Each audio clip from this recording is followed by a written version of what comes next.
Welcome back all dear student, आपका स्वागत है मेरी अनंता कोचिंग क्लासेस में। तो चलिए अपन चल रहे थे आवर्त सारणी की कमियां देख रहे थे अपन। मेरे चैनल को फटाफट लाइक करो, सब्सक्राइब करो और शेयर कर दो, ठीक है। अपना जो टॉपिक था वो था आवर्त सारणी की कमियां। अपन आवर्त सारणी की कमियां पढ़ रहे थे। आवर्त सारणी की कमियां, ठीक है। तो आवर्त सारणी की 3 कमियां है। कितनी? 3 कमियां हैं आवर्त सारणी की। आवर्त सारणी की 3 कमियां हैं। मेंडलीफ ने क्या किया कि समान गुणधर्म वाले तत्वों को क्या कर दिया उसने, अलग अलग रख दिया। समान गुणधर्म वाले तत्वों को अलग अलग रख दिया, लेकिन असमान गुणधर्म थे, जिसके असमान गुणधर्म थे, मैच ही नहीं हो रहे जिसके गुणधर्म, उसको क्या किया उसने, एक साथ रख दिया। उसको क्या किया उसने, एक साथ रख दिया। जो असमान गुणधर्म वाले तत्व थे, असमान गुणधर्म वाले तत्वों को उसने क्या किया, असमान गुणधर्म वाले तत्वों को एक साथ रख दिया। उसने क्या किया, एक साथ रख दिया। और जो समान गुणधर्म वाले तत्व थे, जो समान गुणधर्म वाले तत्व थे, उनको क्या किया उसने, अलग अलग रख दिया। उसने क्या किया, तत्व को अलग अलग रख दिया, अलग अलग रख दिया, ठीक है। असमान गुणधर्म वाले तत्वों को तो क्या किया उसने, साथ में रख दिया। लेकिन जो असमान, जिसके गुणधर्म मैच ही नहीं हो रहे, उसको तो साथ में रख दिया। लेकिन जिसके मैच हो रहे थे, जो समान गुणधर्म वाले थे, उसको उसने अलग अलग रख दिया, ठीक है। दूसरा, उसने हाइड्रोजन की स्थिति भी निश्चित नहीं थी उस आवर्त सारणी में। आवर्त सारणी में क्या थी, हाइड्रोजन की स्थिति, हाइड्रोजन की जो स्थिति थी वो क्या थी, निश्चित नहीं थी। निश्चित स्थान नहीं, निश्चित नहीं थी। हाइड्रोजन को आवर्त सारणी के अंदर निश्चित स्थान नहीं मिला, उसने फिक्स स्थान नहीं दिया आवर्त सारणी को, हाइड्रोजन को आवर्त सारणी के अंदर, ठीक है। दूसरा एक और इसका की कमी क्या थी कि समस्थानिकों की स्थिति स्पष्ट नहीं थी। यहाँ लिख दूं तीसरा पॉइंट, समस्थानिक जो थे, जिनका परमाणु द्रव्यमान समान होता है, जिनकी परमाणु द्रव्यमान समान होता है, लेकिन द्रव्यमान संख्या क्या होती है, अलग अलग होती है, तो उनको बोलते हैं समस्थानिक। तो समस्थानिकों की स्थिति भी उसने स्पष्ट नहीं की, कि स्थिति भी स्पष्ट नहीं थी, ठीक है ना, स्पष्ट नहीं थी। समस्थानिकों की स्थिति भी क्या थी, स्पष्ट नहीं थी। तो ये मेंडलीफ की आवर्त सारणी की क्या थी, कमियां कुछ रह गई थी। फटाफट नोट करो, फिर अपन पढ़ते हैं आधुनिक आवर्त सारणी। फिर अपने को पढ़ना है, अपना नेक्स्ट टॉपिक है आधुनिक आवर्त सारणी। नोट कर लो, नेक्स्ट हेडिंग डाल दो फटाफट, आधुनिक आवर्त सारणी। नेक्स्ट हेडिंग डालो, जब मेंडलीफ की आवर्त सारणी क्या हुई, थोड़ी सक्सेस नहीं हो पाई। जब मेंडलीफ की आवर्त सारणी वैसे तो बहुत उपलब्धियां प्राप्त की, लेकिन अपन को पढ़ना है आधुनिक आवर्त सारणी, आधुनिक आवर्त सारणी। लेकिन जब मेंडलीफ की आवर्त सारणी में कुछ कमियां रह गई थी, मेंडलीफ की आवर्त सारणी के अंदर, तो नई जो आवर्त सारणी निकाली वो किसने कौन सी थी, आधुनिक नई आवर्त सारणी निकाली गई। और किसने निकाली, हेनरी मोजले ने निकाली 1913 के अंदर। किसने निकाली, हेनरी मोजले ने 1913 के अंदर नई आधुनिक आवर्त सारणी की खोज करी। कुछ जो कमियां रह गई थी मेंडलीफ की आवर्त सारणी में, उस कमियों को उसने पूरा किया, ठीक है। और यह आधुनिक आवर्त सारणी क्या हुई, सक्सेस भी हुई। क्या हुई, सक्सेस भी हुई। तो लिखना कि यह जो आधुनिक आवर्त सारणी थी वह किसने दी थी, एक तो 1913 में दी थी, और किसने दी थी, हेनरी मोजले ने। किसने दी थी, हेनरी मोजले ने दी थी आवर्त सारणी जो। और आधुनिक आवर्त सारणी क्यों निकाली, क्यों इसकी खोज की गई, क्यों, क्योंकि जो मेंडलीफ की आवर्त सारणी थी उसमें कुछ कमियां रह गई थी। उसमें क्या रह गई थी, कुछ कमियां रह गई थी,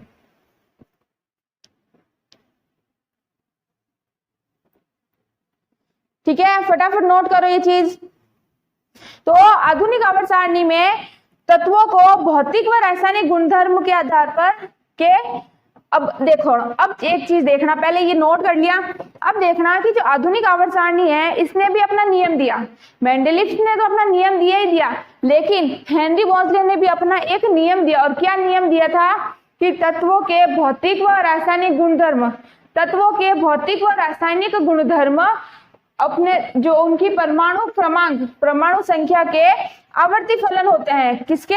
परमाणु संख्या के परमाणु क्रमांक के आवर्ती फलन होते हैं। लेकिन जो मेंडलीव था उसने कौन सा नियम दिया कि जो तत्व है वो भौतिक, उनके रासायनिक, उनके गुणधर्म, उनके भौतिक व रासायनिक गुणधर्म उनके परमाणु द्रव्यमान के आवर्ती फलन होते हैं। किसके? परमाणु द्रव्यमान के। लेकिन हेनरी मोज़ले ने जो आधुनिक आवर्त सारणी का नियम था वो था तत्वों के भौतिक व रासायनिक गुणधर्म उस तत्व के परमाणु क्रमांक के आवर्ती फलन होते हैं। किसके? परमाणु क्रमांक के। तो जो तत्व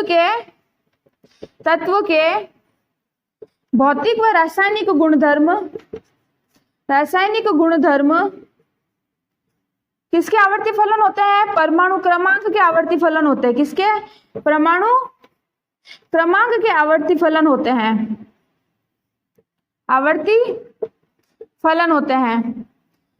मेंडलीव की आवर्त सारणी में और आधुनिक आवर्त सारणी में उनके नियम के अंदर छोटा सा फर्क है कि मेंडलीव की आवर्त सारणी किसके आवर्ती फलन होती है? परमाणु द्रव्यमान के। लेकिन जो आधुनिक आवर्त सारणी है वो किसके आवर्ती फलन होती है? परमाणु क्रमांक की आवर्ती फलन होती है। किसके? परमाणु क्रमांक के। दोनों नियम सेम है, लेकिन बस थोड़ा सा एक वर्ड का फर्क है। दोनों याद करने में बहुत इजी रहेंगे। ठीक है, बहुत इजी रहेंगे। फटाफट नोट करो, ये चीज नोट करो फटाफट।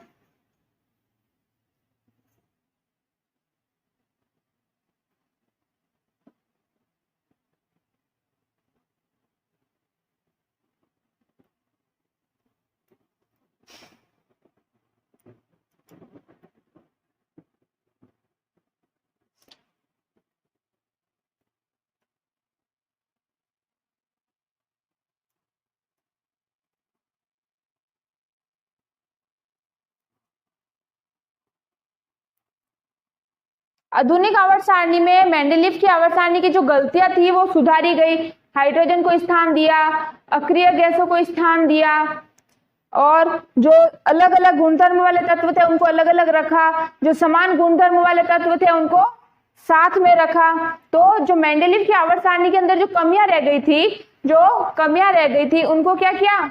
आधुनिक आवर्त सारणी ने सुधारा। ठीक है, आधुनिक आवर्त सारणी ने सुधारा। देखो, जो प्रथम आधुनिक आवर्त सारणी में जो पहले के जो दो तत्व हैं हाइड्रोजन और हीलियम, पहले के जो दो तत्व है हाइड्रोजन और हीलियम, वह क्या कहलाते हैं? अति लघु। जो दो तत्व है शुरू के, पहली लाइन के जो दो तत्व है वह क्या कहलाते हैं? अति लघु आवर्त कहलाते हैं। क्या कहलाते हैं? अति लघु आवर्त कहलाते हैं। जो शुरू के हाइड्रोजन हीलियम, जो ऊपर के दो तत्व होते हैं आधुनिक आवर्त सारणी के, वह क्या कहलाएंगे? अति लघु आवर्त। क्या कहलाएंगे? और दूसरा और तीसरा जो तत्व होता है, दूसरे और तीसरी लाइन के अंदर जो 8 तत्व है, दूसरी और तीसरी लाइन के अंदर कितने तत्व है? 8 तत्व है, उनको क्या कहते हैं? लघु आवर्त। क्या कहते हैं? लघु आवर्त। नोट्स में अवेलेबल करवा दूंगी, पहले जितना हो सके समझ लो, क्योंकि ये चैप्टर पूरा समझने वाला है। अगर ये चैप्टर समझ लिया तो कहीं नंबर नहीं जाएगा। रट्टा मारने से कुछ नहीं होगा। ठीक है, रट्टा मारने से कुछ नहीं होगा। दूसरी और तीसरी लाइन के जो 8 तत्व होते हैं, उन 8 तत्वों को क्या कहा जाता है? लघु आवर्त कहा जाता है। क्या कहा जाता है? लघु आवर्त कहा जाता है।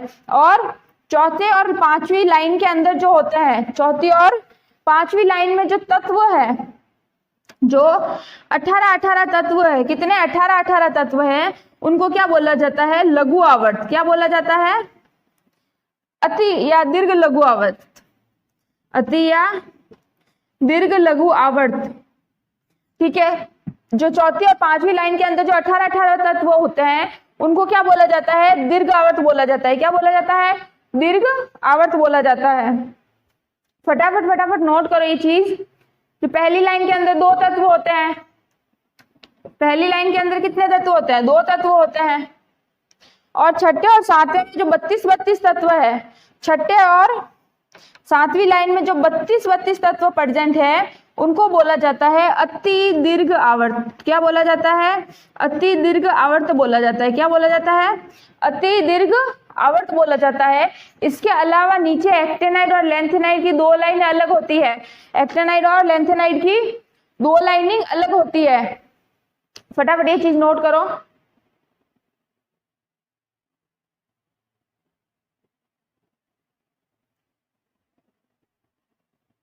देखो, अपन जो बाहरी कोश में जो इलेक्ट्रॉन भरते हैं, बाहरी कोश में जो इलेक्ट्रॉन भरे जाते हैं, बाहर के किसी भी तत्व के बाहर के कोश में जो अपन इलेक्ट्रॉन भरते हैं ना, उनको कितने भागों में बांटा गया है? उनको 4 भागों में बांटा गया है। कितने ब्लॉक में बांटा गया है? 4 ब्लॉक या 4 भागों में बांटा गया है। कितने? 4 ब्लॉक या 4 भागों में बांटा गया है। एस, पी, डी और F. S block, S block, P block, D block और चौथा कौन सा हो गया? एफ ब्लॉक हो गया। चौथा कौन सा हो गया? एफ ब्लॉक हो गया। ये देखो, ये जो तत्व के जो बाहरी कक्षक होता है, बीच में हो गया प्रोटॉन, लेकिन जो बाहर में जो बाहरी कक्षक में जो इलेक्ट्रॉन भरे जाएंगे उन ब्लॉक को 4 भागों में बांटा गया है। एस, पी, डी और एफ ब्लॉक के अंदर बांटा गया है। एस वर्ग के अंदर, एस वर्ग के अंदर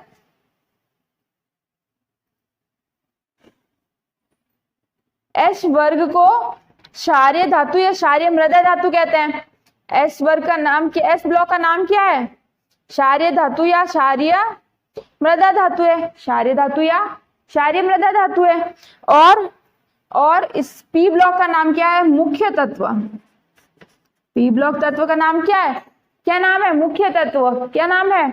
मुख्य तत्व नाम है। डी ब्लॉक का क्या नाम है? संक्रमण तत्व। क्या नाम है? संक्रमण तत्व नाम है डी ब्लॉक का। इन ब्लॉक्स के नाम है, ध्यान रखना। बी और एफ ब्लॉक का नाम है अंतः संक्रमण तत्व, जिसके अंदर कौन आती है? लेंथेनाइड और एक्टेनाइड श्रेणियां। जो आवर्त सारणी के सबसे नीचे की तरफ दो श्रेणियां प्रेजेंट है, लेंथेनाइड और एक्टेनाइड, वो किसके अंदर आती है? एफ ब्लॉक के अंदर। उसका नाम क्या है? क्या नाम है? अतः संक्रमण तत्व। क्या नाम है? अतः संक्रमण तत्व। फटाफट नोट करो।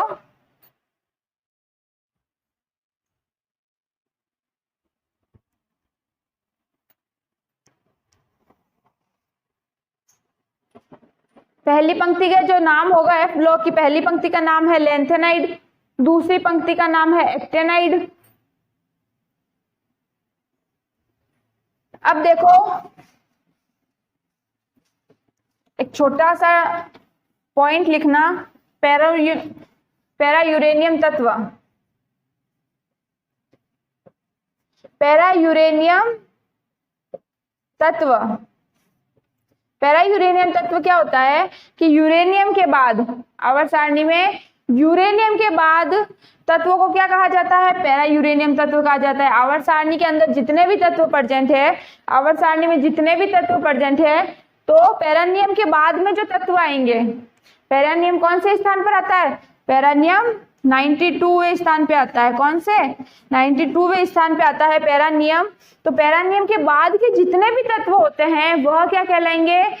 पैरा यूरेनियम तत्व। यूरेनियम तत्व के बाद के सारे तत्व पैरा यूरेनियम तत्व कहलाएंगे। ठीक है।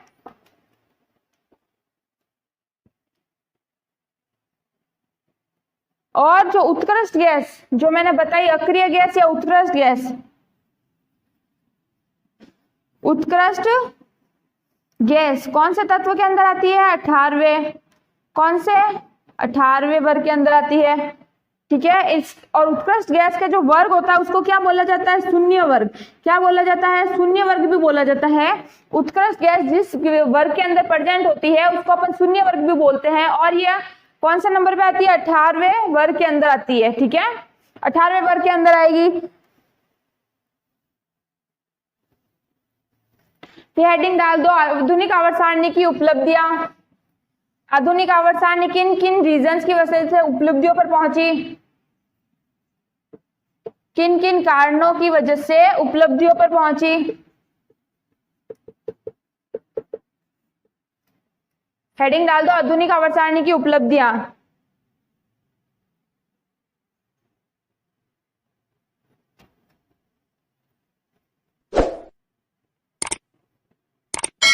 पहली आधुनिक आवर्त सारणी में क्या थी कि इसमें समस्थानिकों की स्थिति स्पष्ट थी। जो मेंडलीव की आवर्त सारणी में समस्थानिकों की स्थिति क्या थी? स्पष्ट नहीं थी। लेकिन आधुनिक आवर्त सारणी में क्या थी? स्पष्ट थी। कि स्थिति क्या थी? स्पष्ट थी। आधुनिक आवर्त सारणी में समस्थानिकों की जो कमी रह गई थी, मेंडलीव ने कमी रख दी थी, वह हेनरी मोज़ले ने क्या किया? उस कमी को पूरा कर दिया। समस्थानिकों की स्थिति आधुनिक आवर्त सारणी के अंदर क्या कर दी? उसने स्पष्ट कर दी। दूसरा उसने क्या किया? जो निकल और कोबाल्ट, तो उस जो कोबाल्ट था आधुनिक आवर्त सारणी में निकल के बाद में आता था। कोबाल्ट का वैसे तो कोबाल्ट जिसकी परमाणु संख्या 27 है, निकल जिसकी परमाणु संख्या 28 है, तो निकल जो कोबाल्ट के बाद में रखा था, मेंडलीव ने क्या किया? निकल को कोबाल्ट के बाद में रख लिया।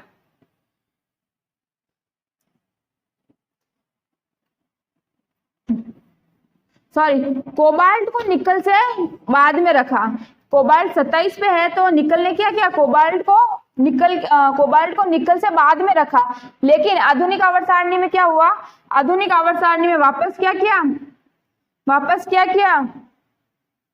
कोबाल्ट को पहले रखा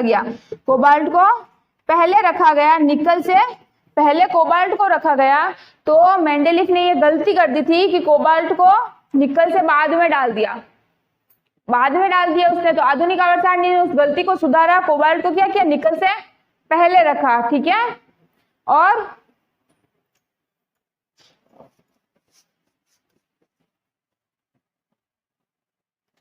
इसने ये भी बताया कि जो परमाणु संख्या होती है वो सदैव पूर्ण संख्या होती है। इसने क्या बताया कि परमाणु संख्या क्या होती है? पूर्ण संख्या होती है। परमाणु संख्या हमेशा क्या होती है? पूर्ण संख्या होती है। हाइड्रोजन हीलियम के बीच में कोई भी तत्व नहीं आएगा, वो पूर्ण संख्या है। हाइड्रोजन हीलियम के बीच में कोई भी तत्व नहीं आएगा। तो ये आधुनिक आवर्त सारणी ने बताया था कि जो परमाणु संख्या रहेगी वह पूर्ण रहेगी, हाइड्रोजन हीलियम के बीच में कोई स्थान नहीं आएगा। ठीक है। ये मेन जो उपलब्धि इसकी थी, इसने बहुत से थे। अब देखो पहली मैंने बता दी, समस्थानिक की स्थिति स्पष्ट कर दी इसने। दूसरा, इसने कोबाल्ट को पहले रखा, जो निकल से बाद में रख दिया था मेंडलीव ने। दूसरा इसने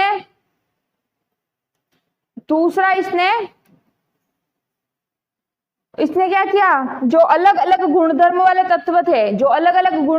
तत्व थे, उनको उसने अलग अलग तत्व वर्गों में वर्गीकृत किया। और जिनके गुणधर्म समान थे, जिनके गुणधर्म क्या थे? समान थे, जिनके गुणधर्म मैच होते थे, उन गुणधर्मों को उसने क्या किया? साथ में रखा।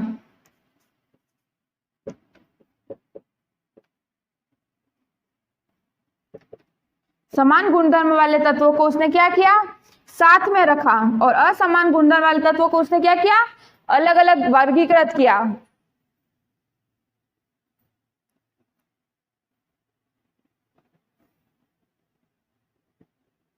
और उसने क्या किया? उसने मेन उपलब्धियां भी क्या थी कि उसने धातु, अधातु और उपधातुओं को पृथक किया। क्या किया? धातु, अधातु और उपधातुओं को पृथक किया। मतलब धातु, उपधातु और उनके वर्गों को अलग अलग वर्गों में डिवाइड किया। धातुएं अलग, उपधातुएं अलग और अधातुएं अलग अलग उसने डिवाइड किया। ठीक है, फटाफट नोट करो।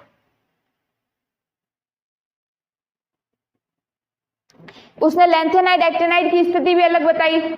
उसने क्या बताई? लैंथेनाइड और एक्टिनाइड की स्थिति भी उसने अलग अलग बताई कि भाई लैंथेनाइड और एक्टिनाइड को अलग आवर्त सारणी में, अलग श्रेणी में रखा जाना चाहिए। उसने उनकी भी स्थिति अलग बताई। और एसपीडी ब्लॉक के जो तत्व थे विभिन्न गुणों वाले, उनमें काफी उसने एसपीडीएफ ब्लॉक वाले जो तत्व थे उनको इतना सहित से पृथक किया कि उनको समझना क्या हो गया, आसान हो गया। उनको समझना क्या हो गया, आसान हो गया। उसने SPDF ब्लॉक वाले तत्वों को अलग अलग वर्गों में डिवाइड किया ताकि उसको समझना आसान हो जाए। ठीक है, फटाफट नोट करो, फिर हेडिंग डालो परमाणु संख्या। परमाणु संख्या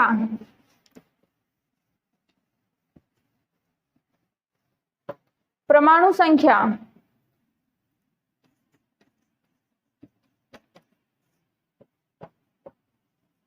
परमाणु संख्या परमाणु संख्या क्या होती है कि परमाणु संख्या अणु के केंद्र में पाए जाने वाले प्रोटॉनों की संख्या। जो यहाँ जो प्रोटॉन प्रेजेंट होगा, जो भी तत्व है, यहाँ जो प्रोटॉन प्रेजेंट होगा, यहाँ जो भी परमाणुओं की संख्या प्रेजेंट होगी वही क्या कहलाती है, यहाँ जो अणुओं की संख्या प्रेजेंट होगी वही क्या कहलाती है, परमाणुओं की संख्या। मतलब यहाँ जो प्रोटॉन प्रेजेंट है उस प्रोटॉन की संख्या के बराबर होती है परमाणु संख्या। यहाँ जितने प्रोटॉन प्रेजेंट होंगे वही क्या होती है, परमाणु संख्या होती है। तो परमाणु संख्या किसके बराबर होती है, परमाणु संख्या किसके बराबर होती है, प्रोटॉन की संख्या के बराबर हुई। किससे, प्रोटॉन की संख्या के बराबर हुई। यहाँ जितने प्रोटॉन प्रेजेंट होंगे वही क्या है, परमाणु संख्या है। यहाँ किसी भी तत्व के केंद्रक भाग में, किसी तत्व अणु के या किसी तत्व के अणु के केंद्रक भाग में जितने प्रोटॉन प्रेजेंट होंगे, जितने प्रोटॉन यहाँ उपस्थित रहेंगे वही क्या रहेगी, परमाणु संख्या रहेगी। तो परमाणु संख्या और प्रोटॉन की संख्या आपस में क्या होती है, बराबर होती है। क्या होती है, बराबर होती है। परमाणु संख्या को अपन Z से डिनोट करते हैं, Z से दर्शाते हैं। किससे, Z से दर्शाएंगे। देखो लिथियम और बेरिलियम एग्जाम्पल लिख लो परमाणु संख्या के। लिथियम, बेरिलियम, बोरॉन, कार्बन और नाइट्रोजन एग्जाम्पल लिख लो।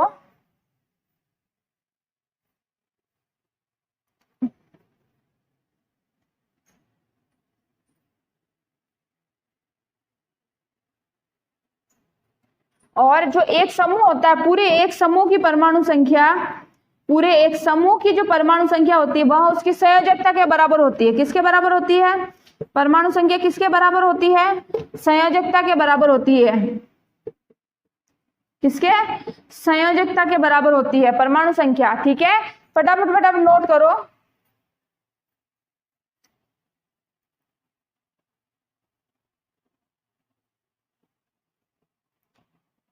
उदाहरण देखो, हाइड्रोजन की 1 है संयोजकता, हाइड्रोजन हीलियम की 2 है, लिथियम की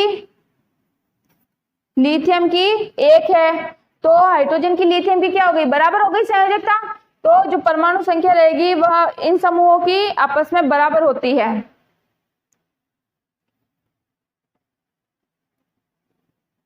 और अपन क्या करते हैं, जो परमाणु संख्या होती है उसको 2n से दर्शाते हैं। किससे, 2n से दर्शाएंगे। किससे दर्शाएंगे, 2n से दर्शाते हैं।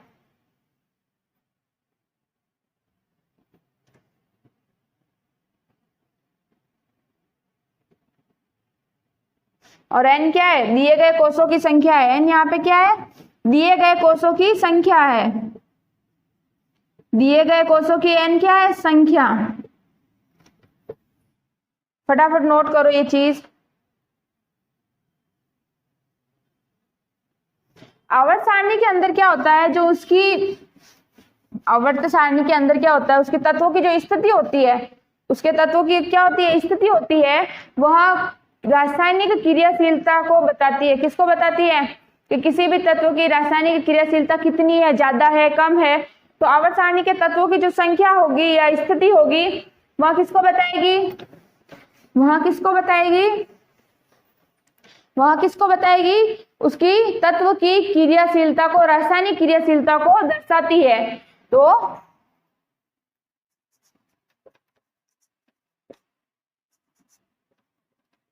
आवर्त सारणी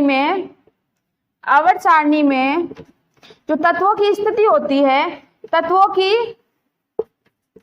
तत्वों की जो स्थिति होती है वह उसकी रासायनिक क्रियाशीलता को दर्शाती है। किसको, रासायनिक क्रियाशीलता को। नेक्स्ट हेडिंग डालो, आधुनिक आवर्त सारणी की प्रवृत्ति। आधुनिक आवर्त सारणी की प्रवृत्ति, हेडिंग डाल दी। फर्स्ट पॉइंट लिखना संयोजकता। फर्स्ट पॉइंट लिखना संयोजकता। क्या होती है संयोजकता? बार बार नाम आया है संयोजकता। संयोजकता क्या होती है? संयोजकता कि किसी भी इलेक्ट्रॉन के बाह्यतम कोश में, अपन किसी इलेक्ट्रॉन के बाहर के कोश में जितने इलेक्ट्रॉन अपन भरते हैं या किसी से उधार लेते हैं, किसी बाकी रहते हैं, जो बाहर के कोश में जितने भी इलेक्ट्रॉन उपस्थित होते हैं, ये तो हो गया इसका फर्स्ट, ये सेकंड भी हो गया चलो। लेकिन यहाँ जितने इलेक्ट्रॉन प्रेजेंट रहेंगे, एक या दो, जो भी 3, 4, 5 जो भी है, यहाँ जितने इलेक्ट्रॉन प्रेजेंट रहते हैं वह क्या कहलाती है? संयोजकता कहलाती है। वह क्या कहलाएगी? संयोजकता कहलाती है। तो परमाणु के बाहरी कोश में उपस्थित इलेक्ट्रॉन, बाहरी कोश में उपस्थित इलेक्ट्रॉन क्या कहलाती है? उसकी इलेक्ट्रॉन क्या कहलाती है? संयोजकता। क्या कहलाती है? संयोजकता। ठीक है, जो यहाँ जो इलेक्ट्रॉन प्रेजेंट रहेंगे बाहरी कोश में जितने भी प्रेजेंट रहो, तो वह उस तत्व की क्या रहेगी? संयोजकता कहलाएगी। क्या कहलाएगी? संयोजकता। अब देखो जब आवर्त सारणी में अपन,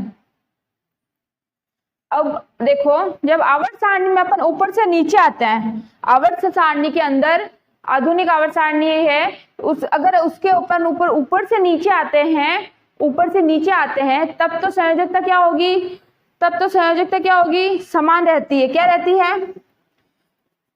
ऊपर से क्या नीचे आने पर संयोजकता क्या रहेगी? समान रहेगी। क्या रहेगी?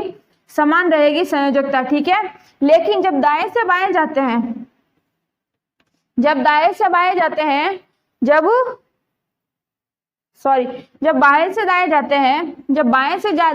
हैं, तब संयोजकता क्या होगी? 4 तक तो बढ़ेगी, 1 से 4 तक तो क्या होगी? बढ़ेगी। उसके बाद क्या हो जाएगी? 0 हो जाएगी। उसके बाद क्या हो जाएगी? 0।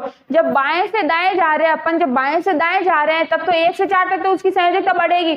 उसके बाद संयोजकता क्या हो जाएगी? 0 हो जाएगी। ठीक है, ये चीज नोट करना, नोट करो ये चीज।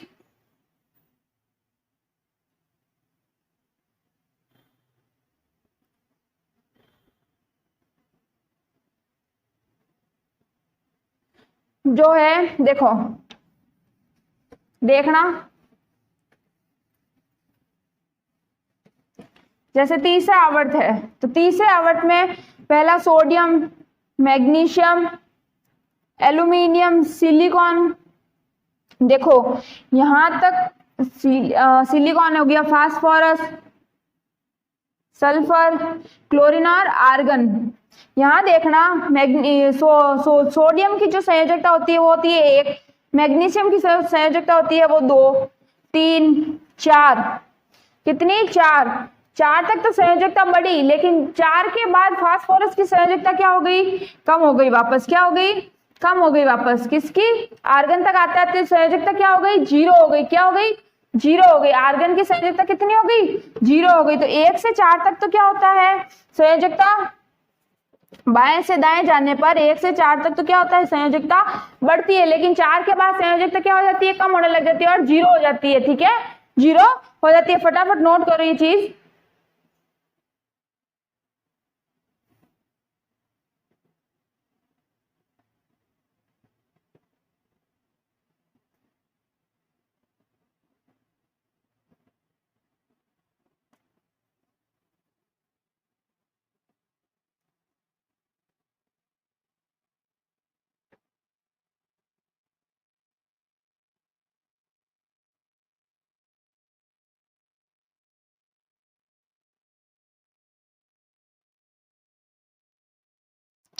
कर ली? हटा दूं?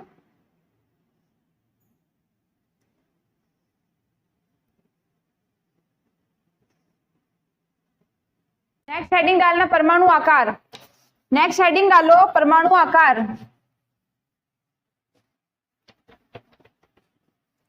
परमाणु आकार, परमाणु आकार। ठीक है, नेक्स्ट हेडिंग डाल दो। परमाणु आकार क्या होता है कि जब परमाणु की साइज बढ़ती है, जब परमाणु की साइज बढ़ेगी तो उसकी त्रिज्या का पता चलता है कि परमाणु की साइज बढ़ने पर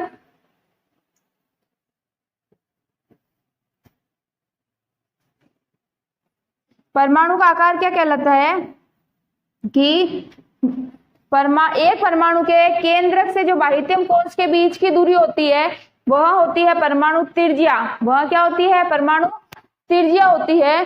जब परमाणु का साइज बढ़ेगा तो परमाणु त्रिज्या भी क्या होगी? बढ़ेगी। परमाणु का आकार बढ़ेगा तो परमाणु त्रिज्या तो फिक्स बढ़ेगी बढ़ेगी। तो लेकिन जो आवर्त के अंदर बाएं से दाएं जाते हैं,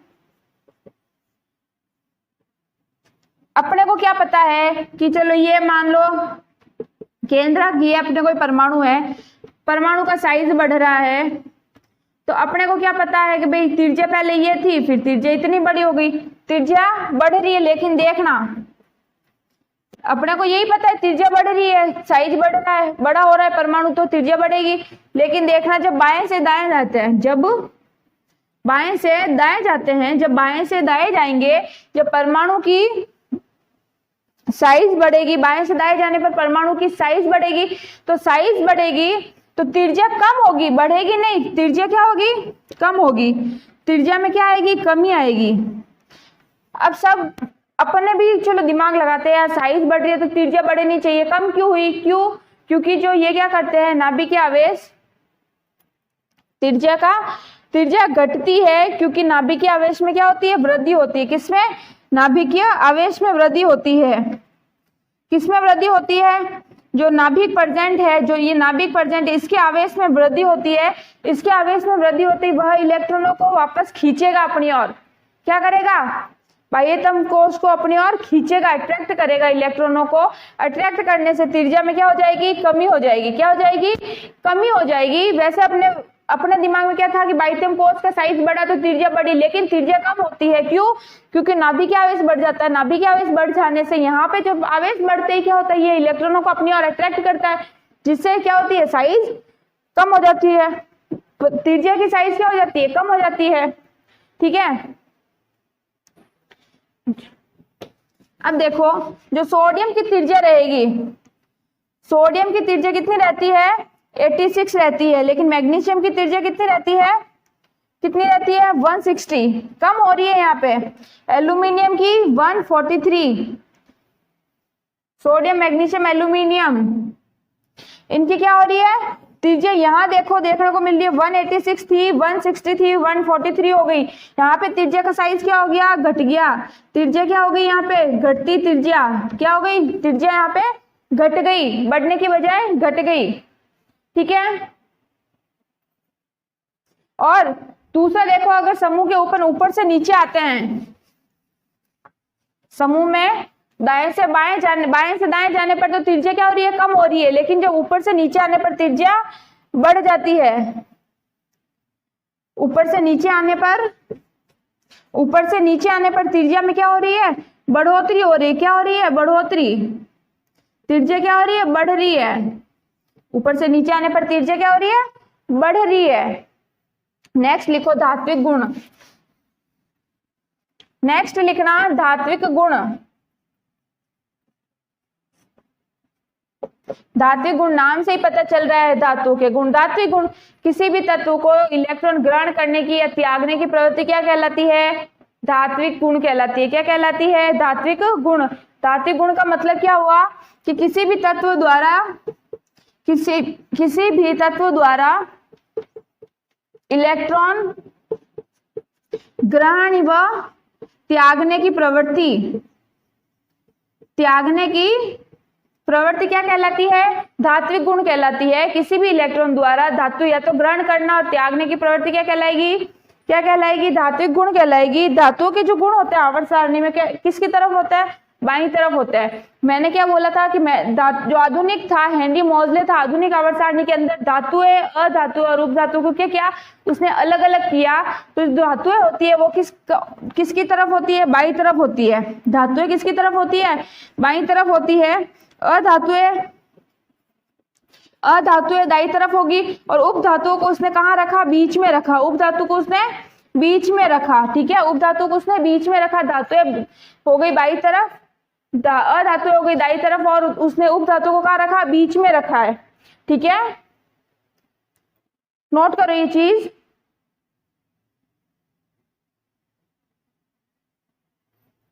धातु क्या होता है, इलेक्ट्रॉन खोते हैं, मतलब इलेक्ट्रॉन का नुकसान करते हैं।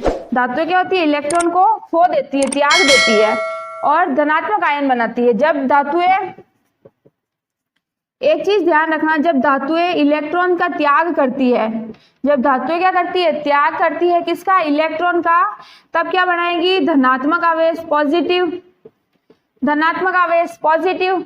लेकिन जब धातु इलेक्ट्रॉन ग्रहण करती है, जब इलेक्ट्रॉन ग्रहण करती है उस टाइम क्या बनाएगी, ऋणात्मक, नेगेटिव, क्या बनाएगी, ऋणात्मक, नेगेटिव बनाएगी। जब धातु इलेक्ट्रॉन को त्याग देती है तब तो पॉजिटिव, धनात्मक आवेश, लेकिन जब इलेक्ट्रॉन को ग्रहण करती है उस टाइम क्या बनाएगी, ऋणात्मक आवेश बनाएगी, उस टाइम क्या बनाएगी, ऋणात्मक आवेश बनाएगी।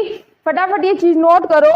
तो यह प्रक्रिया, मतलब ऐसे धातु जो धनात्मक आयन बनाते हैं, ऐसी धातुएं जो धनात्मक आयन बनाती है, वे धातुएं जो धनात्मक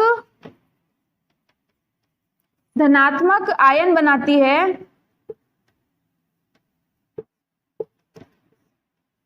वैद्युत धनात्मक तत्व कहते हैं। क्या कहते हैं, वैद्युत धनात्मक तत्व कहते हैं। क्या कहते हैं, विद्युत धनात्मक तत्व कहते हैं। लेकिन जो धातुएं ऋणात्मक आयन बनाती है, वे धातुएं जो ऋणात्मक आयन बनाती है, क्या बनाती है, ऋणात्मक आयन, तो वे क्या कहलाती है, विद्युत ऋणात्मक आयन। क्या कहलाती है, विद्युत ऋणात्मक आयन कहलाएगी, ठीक है, क्या कहलाएगी, विद्युत ऋणात्मक आयन कहलाएगी। जो ऋणात्मक आयन बना रही है वो विद्युत ऋणात्मक आयन कहलाती है, जो धातुएं धनात्मक आयन बना रही है वो क्या कहलाएगी, विद्युत धनात्मक आयन कहलाएगी। फटाफट ये चीज नोट करो, बहुत इजी छोटे पॉइंट है, ये याद रखने। एक नंबर के क्वेश्चन में वो 100% पूछ लेगा, या तो परमाणु संख्या पूछ लेगा, या धात्विक गुण पूछ लेगा, या संयोजकता तो फिक्स से पूछता है, बहुत बार आता है संयोजकता का क्वेश्चन तो, ठीक है, नोट करो ये चीज।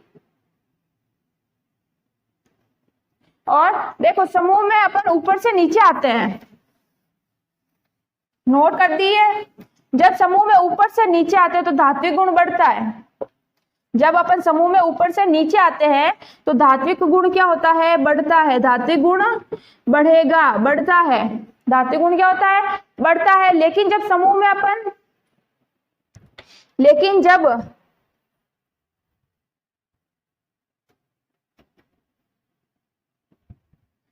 धात्विक गुण क्या होगा, बढ़ेगा और बढ़ेगा। धात्विक गुण बढ़ने से क्या होगा, नाभिक पर आवेश क्या होगा, घटेगा। नाभिक पर आवेश क्या होगा, घटेगा। नाभिक पर आवेश घटता है। ऊपर से नीचे आने पर धात्विक गुण तो बढ़ेगा, लेकिन नाभिक पर आवेश क्या होगा, कम हो जाएगा। नाभिक पर आवेश घट जाएगा, क्या होगा, घट जाएगा। नोट्स में अवेलेबल करवा दूंगी, लेकिन पहले चीज को समझ लो। नोट्स मेरे पास अवेलेबल है, मेरे को कमेंट में मैसेज कर देना या इंस्टाग्राम आईडी पे मैसेज कर देना, नोट्स मिल जाएंगे आपको। लेकिन उससे भी ज्यादा जरूरी आपको समझना है, ठीक है। तो जो धातु में अपन ऊपर से नीचे आएंगे तो क्या होगा, धात्विक गुण बढ़ेगा, और अपन उसके बाद में, लेकिन नाभिक आवेश क्या रहेगा, घटेगा। क्या रहेगा, घटेगा। फटाफट नोट करो। अधात्विक गुण की बात करें, अधातु गुण की बात करें तो बिल्कुल धात्विक गुण के उल्टा होगा। बिल्कुल धात्विक गुण के क्या होगा, उल्टा होगा। जो अधातु होती है वह विद्युत ऋणात्मक होती है।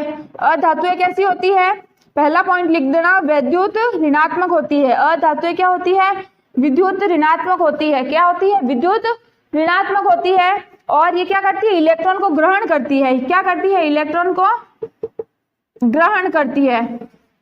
अधातुएं क्या होती है, इलेक्ट्रॉन को ग्रहण करती है, इसलिए विद्युत ऋणात्मक होती है। और आवर्त सारणी में कहाँ पाई जाती है, दाएं पाई जाती है। मैंने अभी लिखवाया था, दाएं प्रेजेंट होती है। धातुएं जो होती है वो बाई तरफ होती है, बीच में उपधातुएं होगी, और दाई तरफ कौन सी होती है, अधातुएं होती है। और बाएं से दाएं जाने पर, बाएं से दाएं जाने पर धातु अधात्विक गुण क्या होता है, बढ़ता है। अधात्विक गुण क्या होगा, बढ़ेगा। अधात्विक गुण बढ़ता है बाएं से दाएं जाने पर, ठीक है। और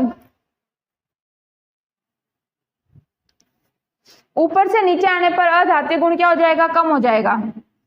ऊपर से नीचे आने पर, ऊपर से नीचे आने पर अधात्विक गुण क्या हो जाएगा, कम हो जाएगा। क्या हो जाएगा, कम हो जाएगा, ठीक है। फटाफट नोट करते जाओ कि समूह में ऊपर से नीचे आने पर अधात्विक गुण क्या हो जाएगा, कम हो जाएगा।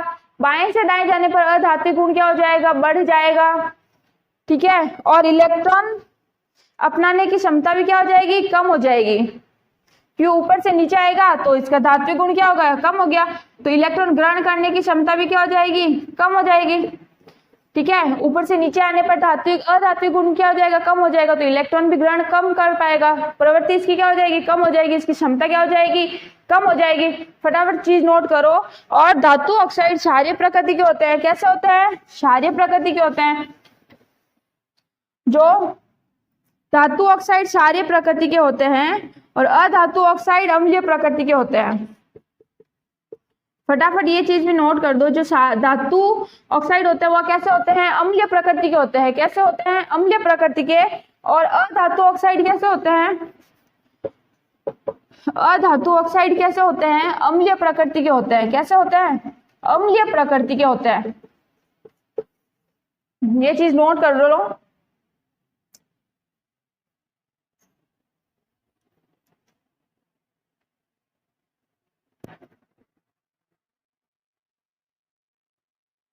उपधातुएं लिखना, हेडिंग डाल दो उपधातुएं, उपधातुएं, हेडिंग डालो उपधातुएं, हेडिंग डाल दो उपधातुएं।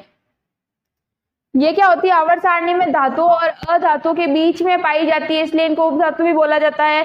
इनमें क्या होता है कि कुछ गुण धातुओं के होते हैं, ये क्या होती है, कुछ गुण धातुओं के होते हैं और कुछ गुण किसके होते हैं, अधातुओं के होते हैं। क्या होते हैं, कुछ गुण किसके होंगे, धातुओं के होंगे, और कुछ गुण इसके अंदर किसके प्रेजेंट होंगे, अधातु के प्रेजेंट होंगे। धातु और अधातु दोनों के गुण उपधातु के अंदर क्या होते हैं, प्रेजेंट होते हैं। क्या होते हैं, प्रेजेंट होते हैं दोनों के गुण। उपधातु के एग्जाम्पल लिख लो, उपधातु के एग्जाम्पल लिख लो।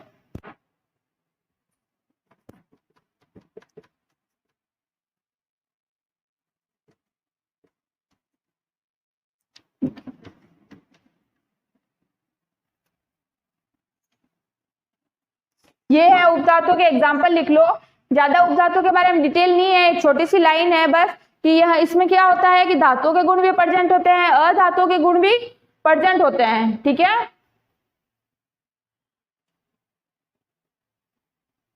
तो यहाँ अपनी क्लास खत्म होती है, यहाँ अपना 5th चैप्टर पूरा क्लियर होता है। आपको क्लियरली याद करना है, एक बार इसको वापस रिपीट कर देना, आपको क्लियरली समझ में आ जाएगा। नोट्स के चक्कर में मत रहना, नोट्स मेरे को मैसेज कर देना कमेंट में या इंस्टाग्राम आईडी के ऊपर, मैं आपको नोट्स अवेलेबल करवा दूंगी। और इसको वापस एक बार रिपीट कर दो। अगर इसमें कोई पॉइंट नहीं समझ में आया कि भी इसमें कोई बाकी रह गया है डाउट कि यार ये चीज मेरे को नहीं अभी समझ में आई है, मुझे वापस पूछ लेना, मैं वापस बता दूंगी, कोई दिक्कत नहीं है। वापस अपन एक बार रिवाइज कर लेंगे, ठीक है।